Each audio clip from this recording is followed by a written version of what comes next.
Greetings, everyone, and welcome. This is Eric Glazer, and this is Bright Spots in Healthcare, produced by Shared Purpose Connect.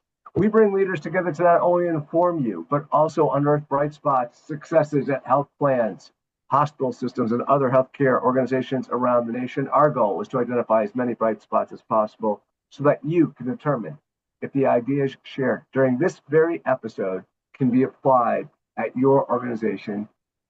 We believe this approach of finding a bright spot and cloning it is the most effective strategy to improve healthcare in our lifetime. If you have not yet subscribed to the podcast, Bright Spots in Healthcare, I encourage you to do so.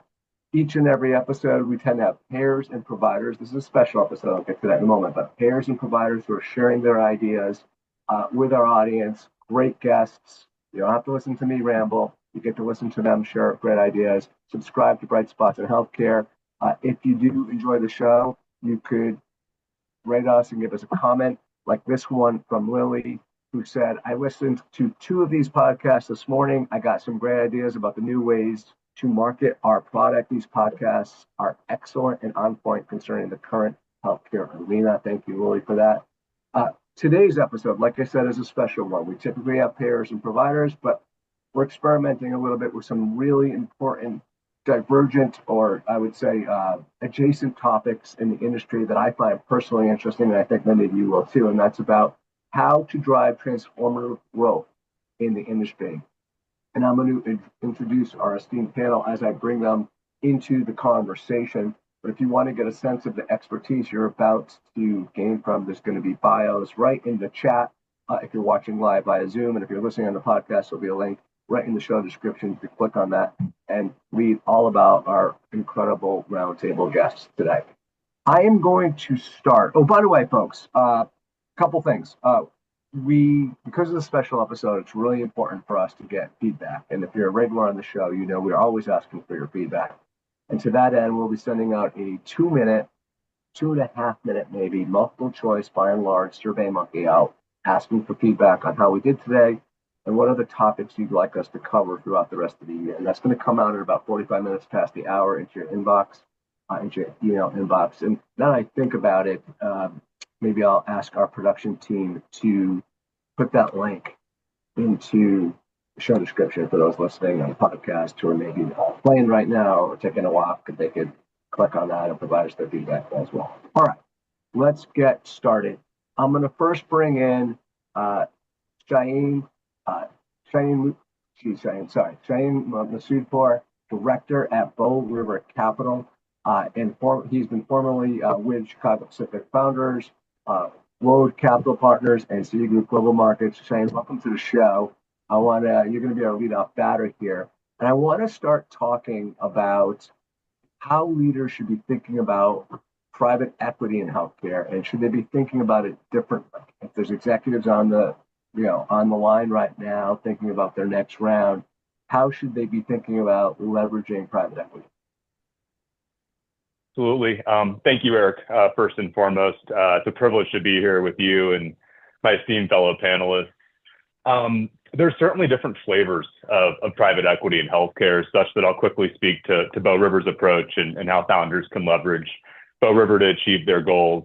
We obviously think it's best for founders and executives to get a flavor for what's out there and figure out where they fit and who they connect with. But here at Bow River, we're focused on partnering with founders who'd like to achieve the triple aim: improving patient experience, improving the health of patients in their communities, and ultimately sitting on the right side of the cost curve. And helping them both expand access to care while also investing in the infrastructure that enables rapid growth, but also downside protection. I'll double click on each of those. Access to care is self-explanatory. We want to invest in our providers and staff to hire and retain more of them, expand our service offerings to be comprehensive within their specialties to spread across a wider continuum of care. And we want to acquire and expand into new geographic markets to broaden the reach of the world-class care that our companies provide. Investments that can occur in a number of areas and include both adding personnel and systems to support rapid growth. So examples there include, compliance, where any founder-led group that we partner with already provides clinically excellent care. That's table stakes to have Bow River and frankly, most investment firms, who are savvy and sophisticated in healthcare at the table.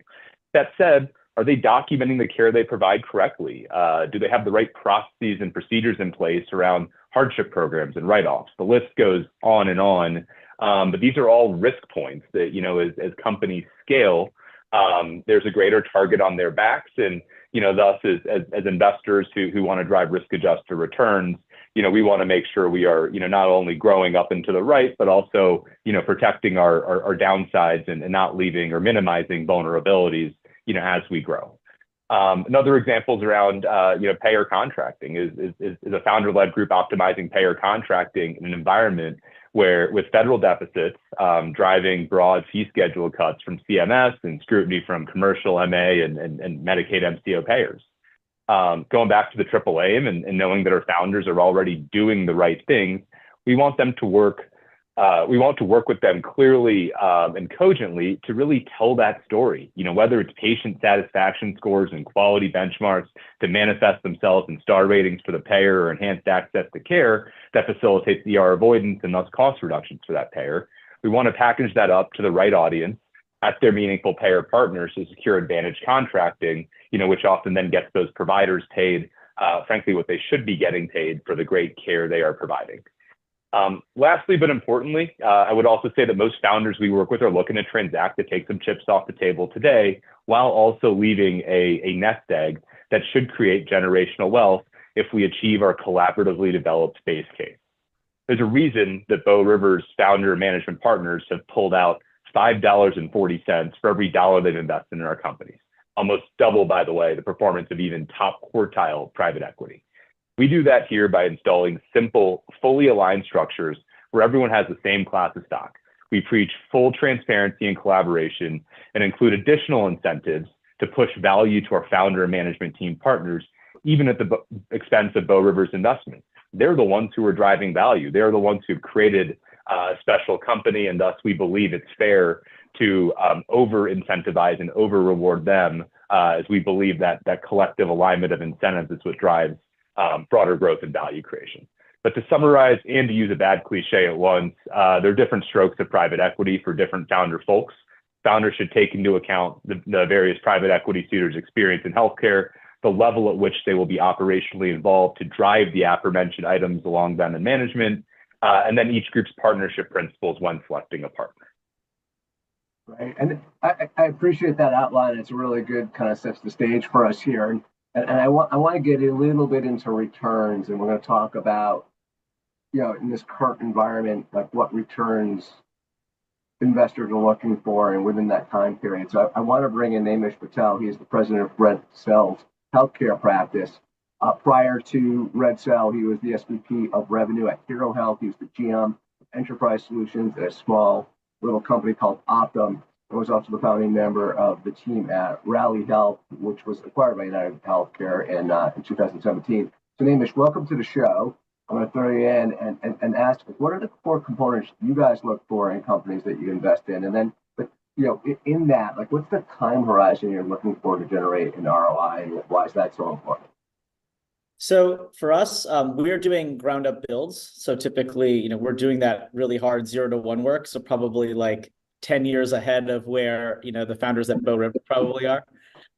So what we focus on really is first, what are the problems we're solving? So are the problems we're solving, first, are they common, are they costly, and are they unavoidable? So, I'd say those are like the 3 benchmarks where, something can be really costly, but if it just isn't not, prevalent enough, it's not enough to get a payer to care. And so, those are kind of like the original kind of 3 metrics in terms of the themes that we'll focus on. After that, the next thing we look at is, what are the abilities to actually make an impact and basically generate an attributable outcome? So, can you clearly draw a straight line between the outcome we're generating and the service we provide and thus, get paid for it? And generally what we're looking for is a clearly attributable outcome in ROI within 12 months. And then, there could be compounding ROI beyond that, but like whatever solution we are investing in, it needs to be a win for the buyer inside of the first 12 months. If it's not, it's more difficult to sell, it's difficult to scale, it's hard to measure out the unit economics, and thus, set a business up for what we hope is hyper growth. Given that we are very early building these venture style businesses, we are very much in the business of those, really rapidly scaling companies. And ultimately, what we'll look at here, in our metric is what has to be true to make the first $1 million of revenue, first $10 million of revenue. Where's cash flow break even? What are those unit economics? We want to know all of those up front when we invest in businesses, and thus, make the right choices and capitalize them appropriately. Let me summarize that really quickly. So, because you're working with companies basically at the ground level, you're looking at 3 common characteristics. Are they solving a problem that's common, costly, and unavoidable? I captured those 3, okay? Yep, that's correct. And you also want your company to be able to show the client an attributable ROI within the first year. Correct? 12 months. Yep. Yeah, 12 months.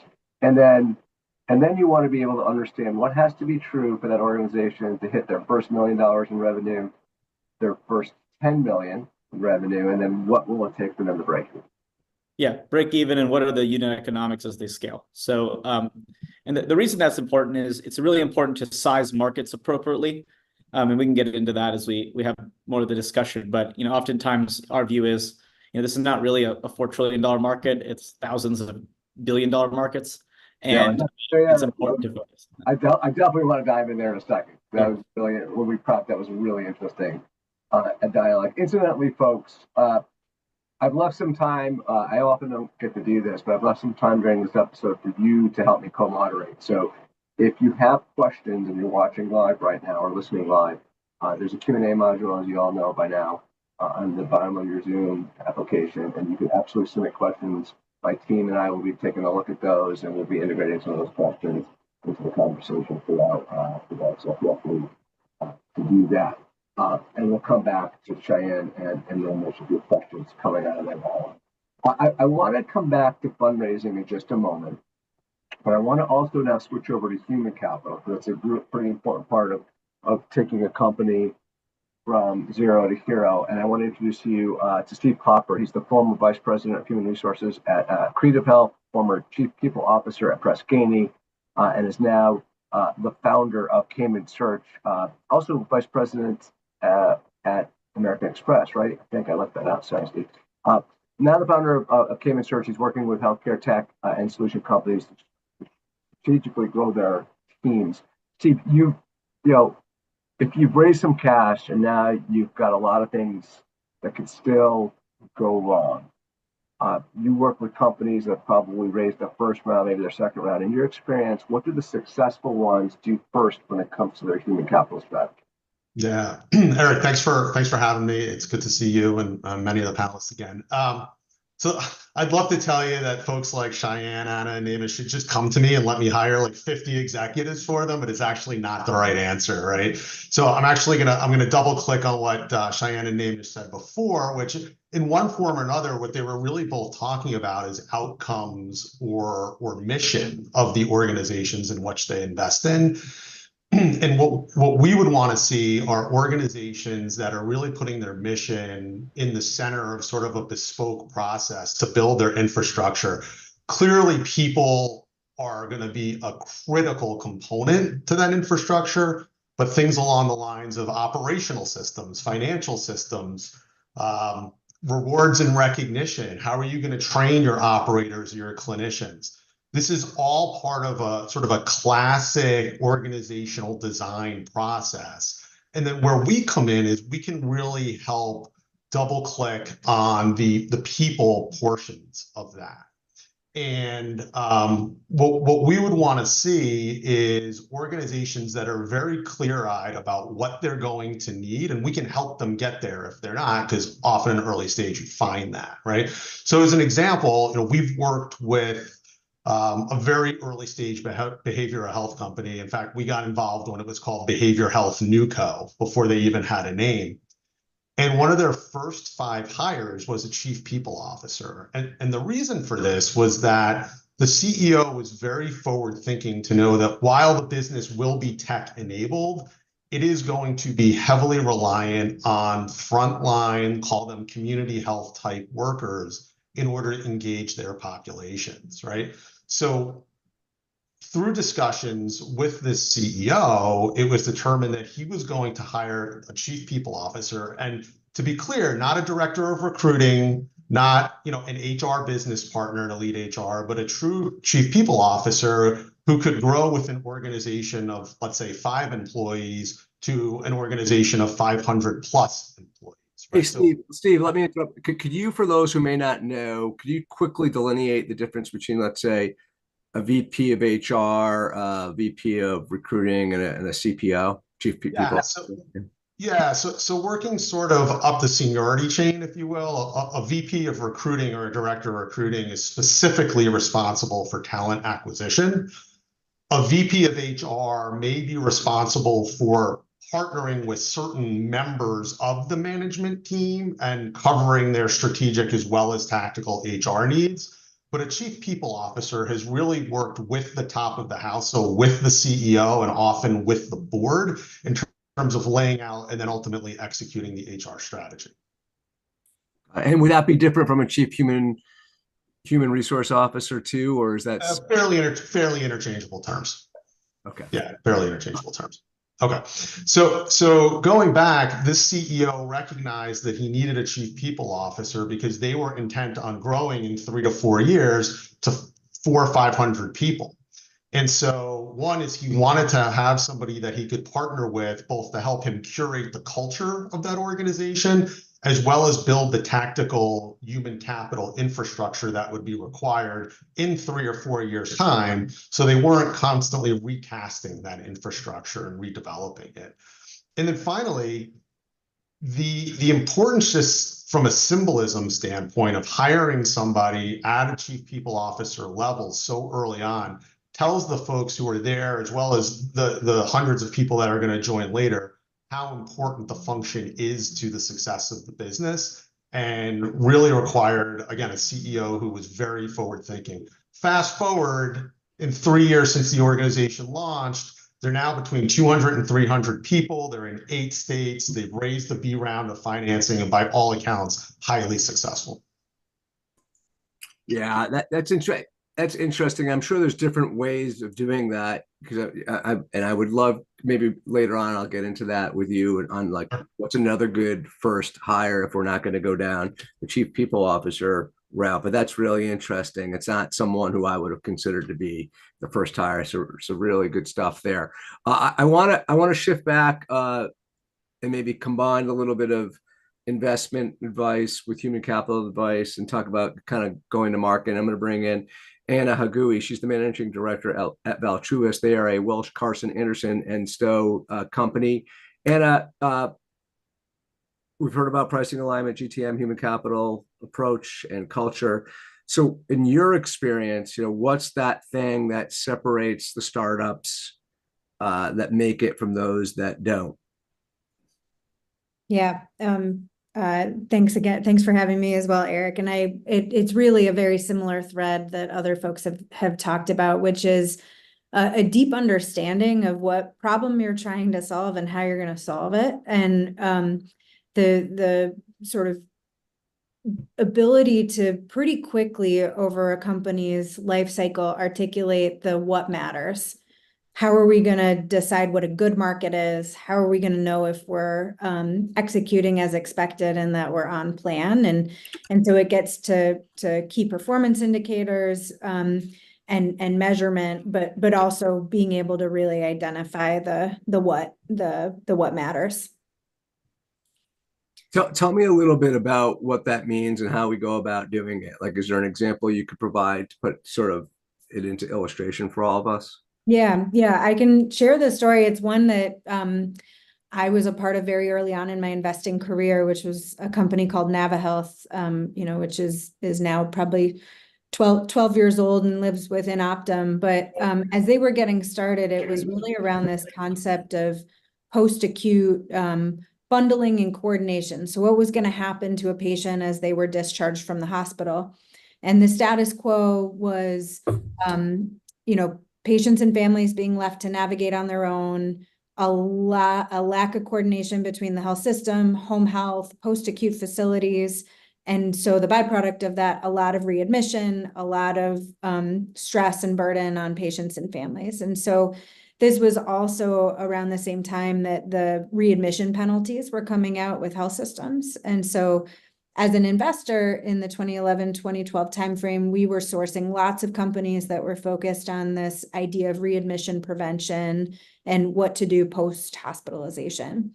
And when we met the NaviHealth team, which was a Welsh Carson company as well, I was at my prior fund, they were really saying, yes, readmission is part of the problem, but we want to take like a broader view of what's happening post-discharge. And so that company had a vision of entering into contracts that were full risk, 90 days post-discharge from a hospitalization. And so what that did was sort of put the management team's butts on the line to say, how do we engage with patients and families and get in there? And how do we actually understand what the drivers of cost and bad outcomes are? And so while all these other companies were focused on remote patient monitoring and phone calls and maybe med reconciliation and maybe chart sharing, like different pieces of the puzzle, NaviHealth had to look at that whole thing comprehensively and say, okay, but what is the thing? What is the real insight? And what they found was identifying high quality partners in home health and skilled nursing facility was point one, and then optimizing the utilization of those services to the actual patient function and patient need.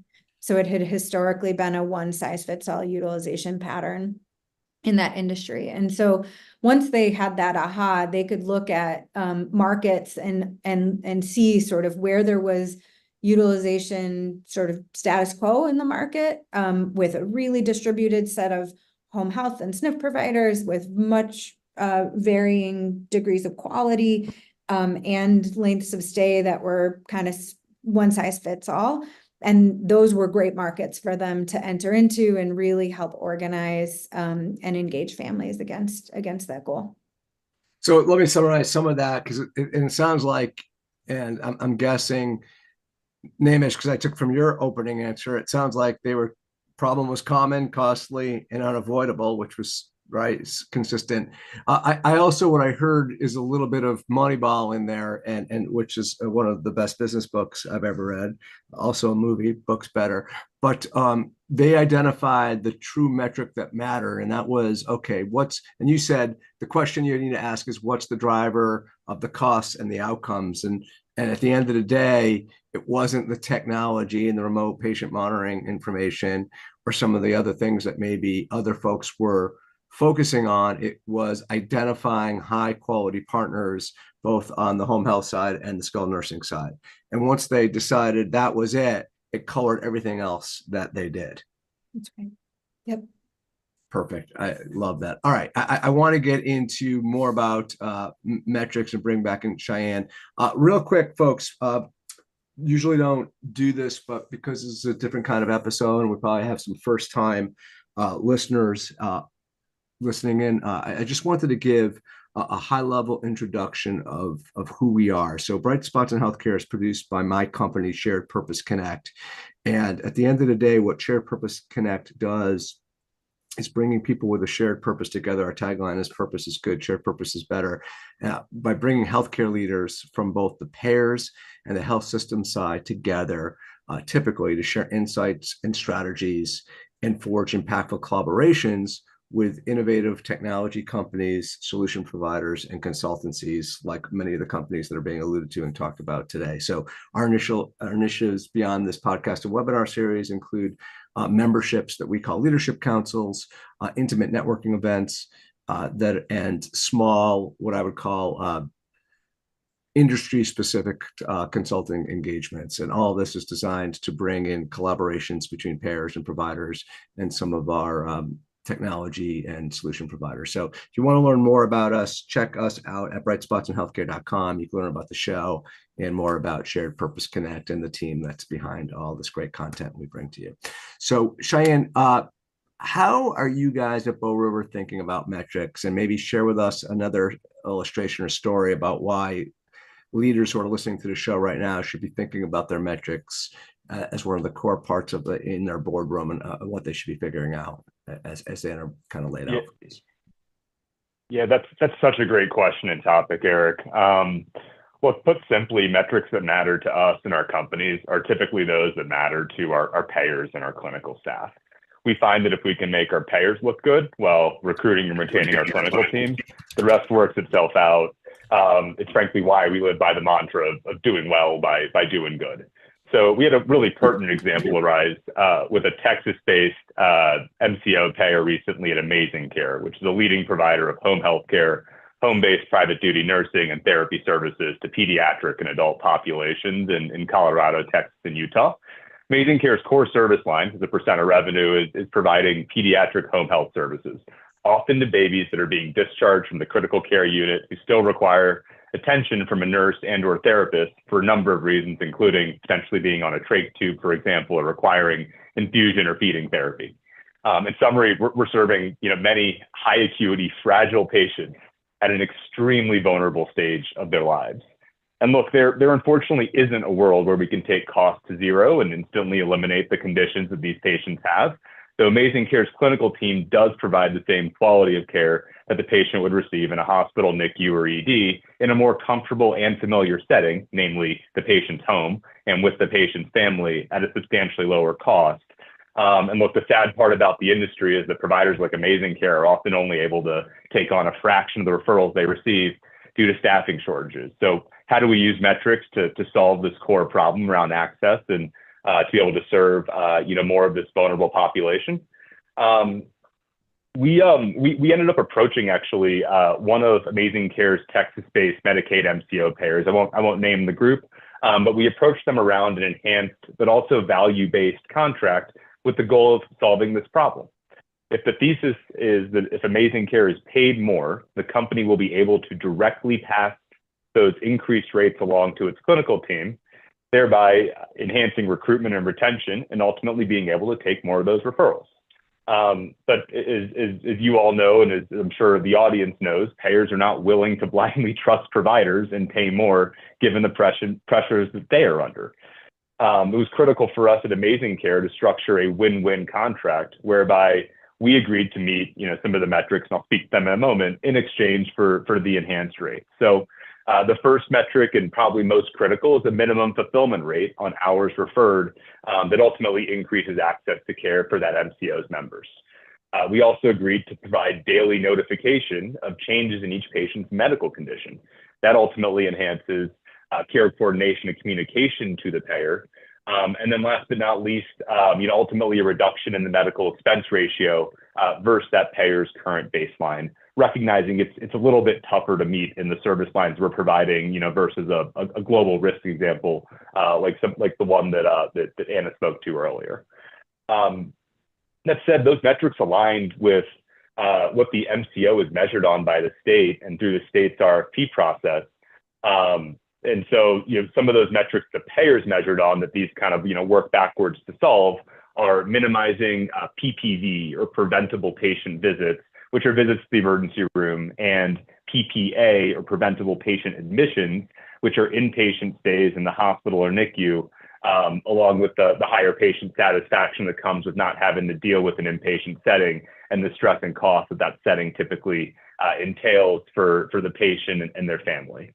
So this is just one discrete example, but it's these metrics and principles that we at Bow River and management are using to drive growth at Amazing Care. If we can solve problems for our payers, we can solve problems for our clinical teams and patients, thereby creating a multi-win scenario and, frankly, hopefully a flywheel effect that helps Amazing Care take care of more patients, but also ultimately grow the company and create value for its investors and management team. Yeah, so it sounds to me, because it's another great example of metrics that matter and almost the money ball of your business.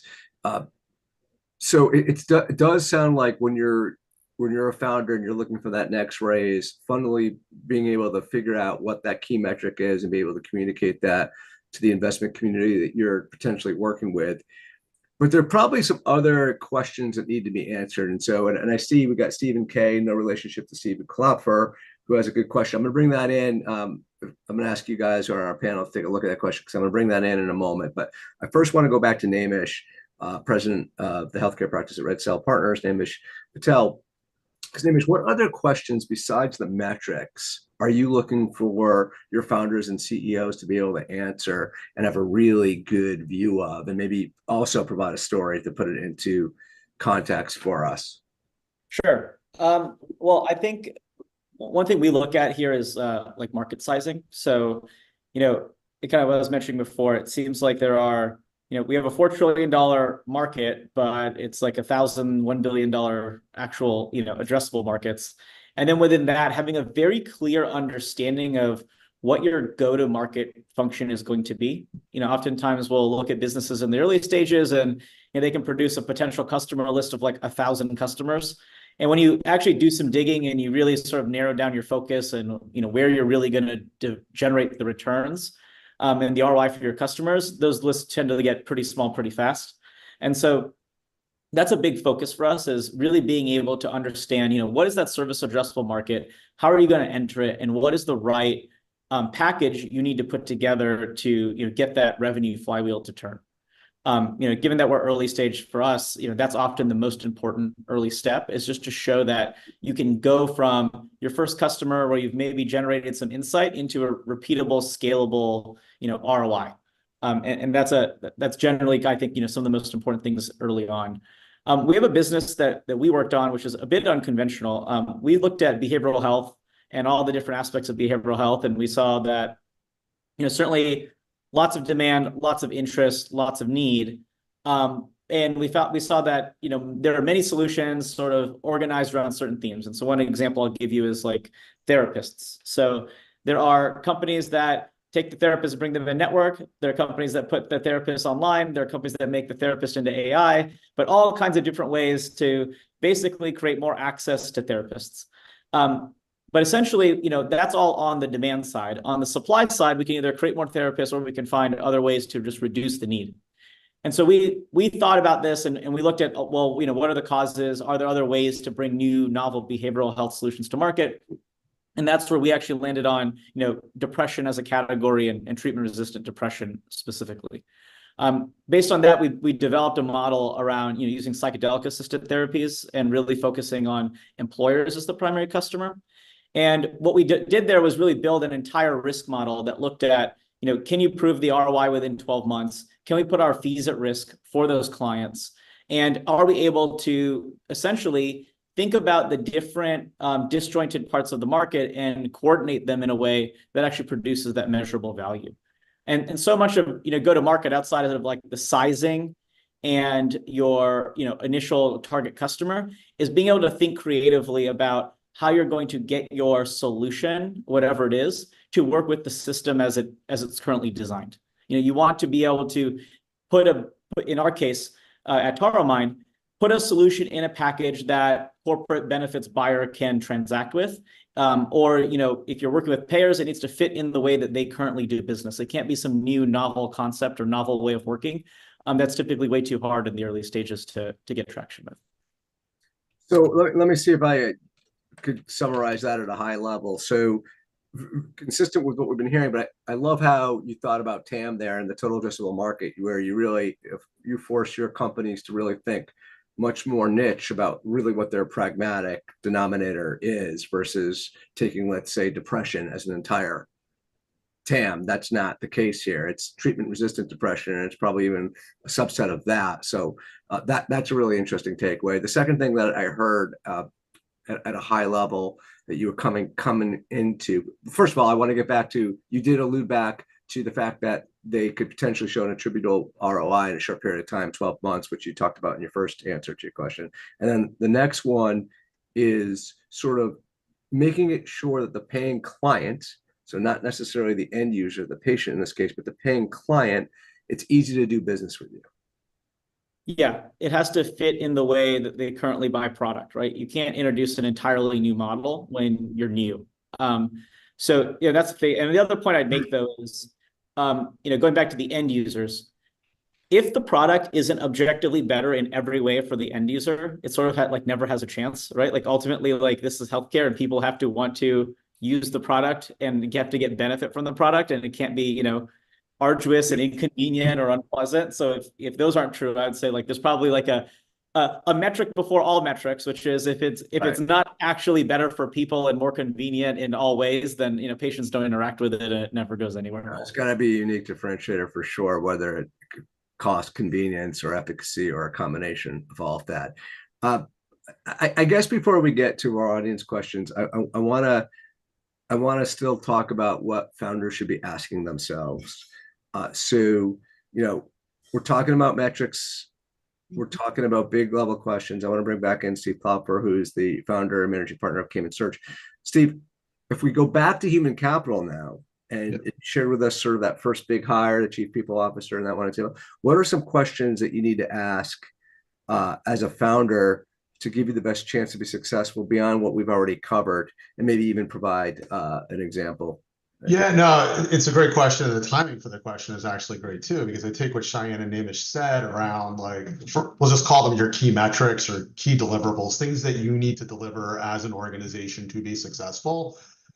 I think the question, and it all comes down to self-awareness for the CEO, is like, what are these things that I've demonstrated that I can do at the level or scale in which we need to do them? Like, that is it's not the most sophisticated question, but the answer requires a lot of real deep soul searching in order to come out with the right answer, right? And, you know, if you think about, I'm just going to oversimplify the world, but people typically come up through either the operational ranks or the commercial ranks. Like, so they're an operator or they're a salesperson, one or the other. I know it's more convoluted than that, but let's just assume that that's the case, right? So if growing your membership base as a healthcare organization 5-6x is required, as a CEO who's only been an operator and hasn't had a lot of commercial facing responsibility before, that's going to be a gap, right? And I think you need to be as well-intentioned as many founders are that they can do everything. I think there needs to be recognition that the safer bet to success is hiring somebody who has operated already in that capacity at the scale that you want to be at in 2 to 3 years down the road. So having that kind of thought process as a CEO, we often get into these kinds of discussions with CEOs and potentially boards that we're working with when we're hiring folks.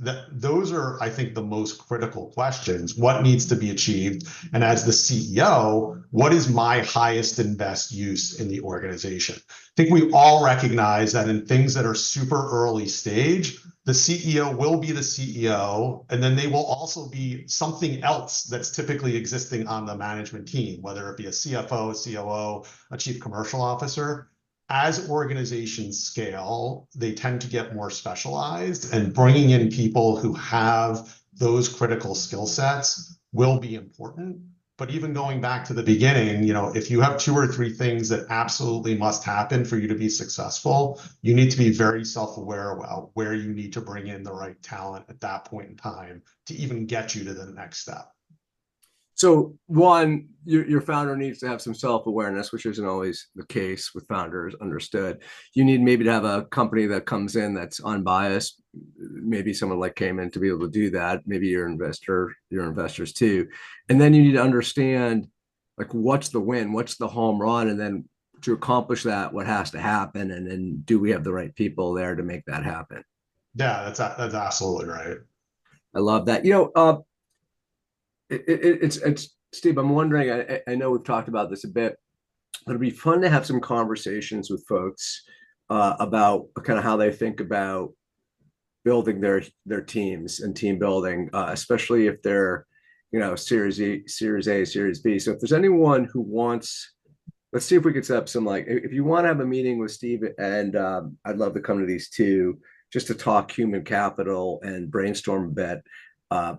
Maybe we could do some things kind of, I'm going to AHIP next week, so maybe after AHIP. So why don't we, Sherry, why don't we put up a poll and see if there's anyone that wants to talk shop with us about some of that stuff and hang out with me and Steve and talk human capital. Naimish, I'm going to have you start and then bring in Anna, but I want to take this question from the other Stephen K here in the audience. Startups face their stiffest competition from hospital or payer-owned incubators, who naturally get first looks over outside companies. So how do you advise companies to navigate, or is there a discount that you have to impose because the true TAM becomes lower because these incubated companies have an advantage with their mothership? So, yeah, I think the true TAM does become lower in some cases, but also I would say, when we're looking at things as venture investors and builders, we're looking for businesses that are unique, right? So, for example, you're gonna have a ton of competition if you're trying to do telehealth for some of chronic disease, right? There's a million of those companies. Some of them are incubated by payers, some of them are incubated by providers. Really hard to get that off the ground. So if you're going to be building 0 to 1 in the way that we are, we're looking for those things that are much more unique, much more difficult to easily replicate, where you have a real moat. For example, we have a company today that's focused on the oncology space, doing label expansion and drug discovery. They have access to unique data that only they have access to, that is a significant moat compared to really anyone else they would work with. So yeah, there may be other incubators out there, but they're not going to be able to duplicate what we've done there. And many of our businesses, when we're thinking about them, is really about what are you able to do there that is so unique. I think if you're purely in services, and it's a service only model, like I think there's some defensibility in the model, but like not that much, right? And typically I find if you're going to be in services, then it doesn't matter that someone does the exact same thing as you, just find another part of the country to do it in, and you try to own a different geography. And so that's maybe the way to look at it. But if we're thinking technology based or tech enabled, there has to be some uniqueness. There has to be a moat that allows you to stand out, even if there is an existing incubated solution somewhere. So Anna, I want to bring you in. I'm actually going to ask you a question that I originally planned to ask you, but I'll integrate kind of Steve's question into it as well. So I'd love an example of how one of the companies you guys have funded combines sort of metrics and data and an approach to human capital to accelerate growth. But then you could also talk to I'd love you also in that answer, if you have an answer, on like, how do you think about competing against incubator funded organizations? I should say incubator, because that would put a bit, but like health plan and provider incubated. Yeah. And I've spent a lot of my investing career partnering with those strategics to do deals and pull entrepreneurs into their ecosystem. And I'll say, as a response to Steve's question, sometimes it's really good to have that comparison of an existing payer provider who thinks they're going to do it themselves, and you go out, execute whatever it is they're doing internally. Usually that's a really good comparator, as you then go back and talk about the impact that you can have on them and their ecosystem. So yes, it can be distracting, and those things have to run their course before you get a shot. But I often think an independent entrepreneurial group that is waking up every day thinking about this problem solution is much better positioned. And maybe case in point, Eric, the story I'd shared to sort of talk about tying it all together is our investment in InStride Health, which is another behavioral health company, but focused on the pediatric space. And this really was inspired by a program that was launched at the McLean Clinic. So in an existing, highly regarded academic institution, program was launched, super successful by all measures. It was called the McLean Anxiety Mastery Program, and impact to families and kids, incredible. They saw on average about 50 patients a year. Patients had to live nearby the clinic. They had to move there, disrupt their whole lives, and sort of participate in this program. And the two clinical founders of that program during COVID had the big aha that, hey, this could actually be done telephonically or remotely and have much broader scale, be insurance supported instead of cash pay. And if they did that, it could serve thousands of people per year, not 50. And so that's an example of, two clinical founders who were incredible, who had this aha. They realized they needed business partners around the table with them The seed investor, 406 Ventures, had some stakeholders in their universe that they put together, and through a series of months and conversations, the founding team got orchestrated with a business lead, a technical lead, and 2 clinical leads. And so we invested in the Series A. The company really focused on honing their KPIs and operational flywheel to be able to maintain that same clinical quality and program that they had achieved at McLean, but do it at scale. And we just closed our Series B round with General Catalyst a month or so ago. So a great success story of orchestrating the right human capital with the right KPIs and data and measurement to make sure you're maintaining the promise to patients and families.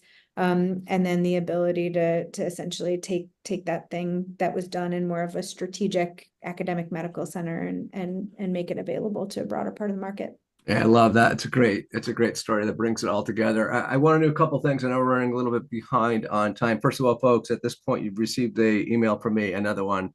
I know, but asking for your feedback. I ask you the favor in advance of providing us insights around this episode.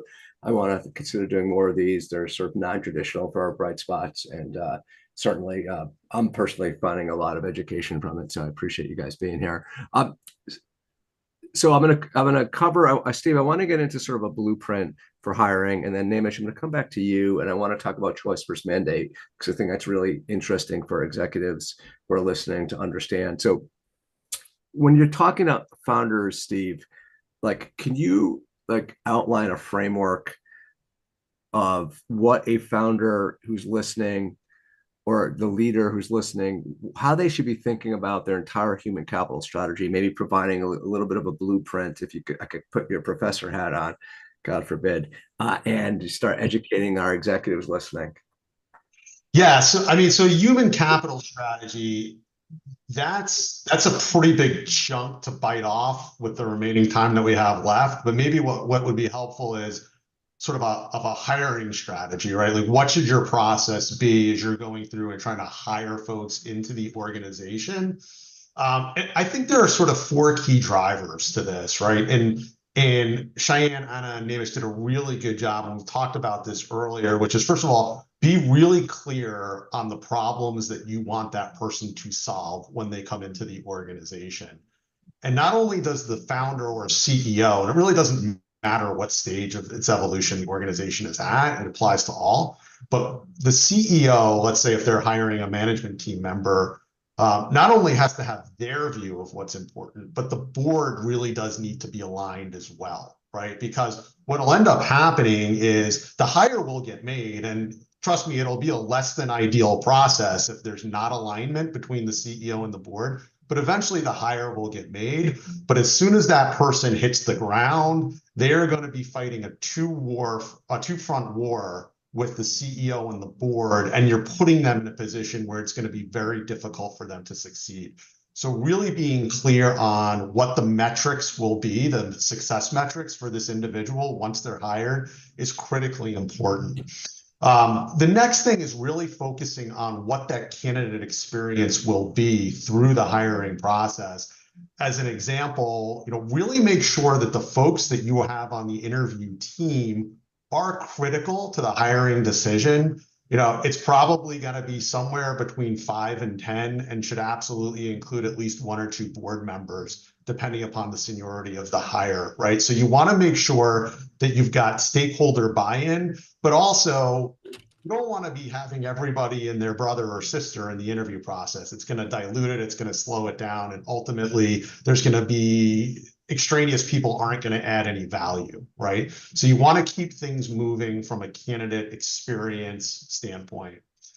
The third thing I would say is rigorous transparency, which is bi-directional, meaning the hiring organization needs to be very transparent with the person that they're recruiting as to what the strengths and maybe even more importantly, what the weaknesses of the organization is or are. And what is also incumbent is there's no perfect candidate. We know that. So where there are gaps in somebody's resume, it's important through the interview process that those come out through good behavioral interviewing. And then hiring teams need to determine what they can live with and what they can't. The gaps may or may not be important depending upon what it is that the person needs to achieve. We would also recommend reference checking, which of course we provide, and then psychometric testing, things like Hogan assessments or predictive index, which we can work with our clients on as well. So really getting under the covers to understand what motivates somebody is going to be critically important. And then finally, last point here is keeping in mind that the recruiting process doesn't stop when somebody signs their employment agreement. That first year of onboarding is super critically important to de-risk the hire and to get the person performing in an accelerated manner, right? So to return more quickly the investment that the organization has made in this person. We know through research that the first 6 to 9 months of any executive's tenure is the most critical for their long-term success. So whether it be having your chief people officer, your CEO, or we offer a guided coaching onboarded program to our clients, whether it's one of those, key stakeholders who's accountable for the onboarding of this person to the organization, we highly recommend that our clients follow that process. All right, that's a lot. I want to summarize that real quick. So clearly outline the successful metrics for the role, so everyone's aligned on that. Include all key stakeholders in the hiring process, in the interview process, I beg your pardon, because there must be buy-in, but don't include folks that really don't have a key role in making that decision. And then I think you used the word rigorous transparency. So there's a bunch of things under there. Understanding you're transparent with the strengths and weaknesses of the organization, conduct behavioral interviewing to determine the candidate's strengths and weaknesses so you could weigh the pros and cons of that hire. Also conduct to further strengthen that understanding psychometric testing so you could really understand their motivations and obviously references. And then you said something else that I thought was important. You said two things. I want to make sure I'm capturing them in the right context. One is like that training and onboarding is so critical to enable that person to have a chance to be successful, because the first 6 to 9 months of that executive's tenure is the most important.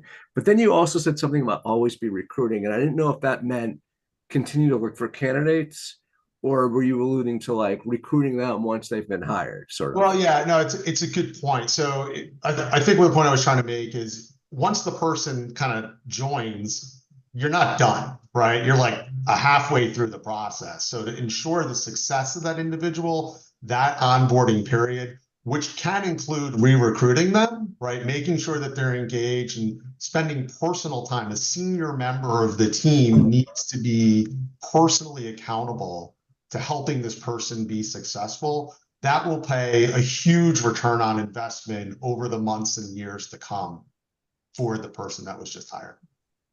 Gotcha. Naimish, that was really good, by the way. Naimish, I want to come because there's a question that we discussed in preparing that I really want the listeners to hear about, advising them on the best pathway around. Well, first of all, what is choice versus mandate, and how should founders be thinking about it? And then maybe provide some information or insights on how to, if you're not a mandate company, to become a mandate company. So go ahead with that. Sure. So just another part of go-to-market that we're often thinking about is, does the product have like mandate potential? So what we mean by that is, when you introduce a new product to payers or providers, many times it's a choice to use this product or make a referral to the service. And how do you earn the ability to make this a mandate, right? So that comes from two things that I think we've already discussed, which is first, is it objectively better for the end user? And can you show a definite benefit on every transaction or every interaction to the buyer? And if you can do that well and you've built the right channels, you move from being a choice to a mandate. We're always looking, that's like another strategy we think about in go-to-market. Like go-to-market is not just selling the account, it's actually activating the users and eventually generating the outcome. And that's sort of the next phase that is required for long-term success.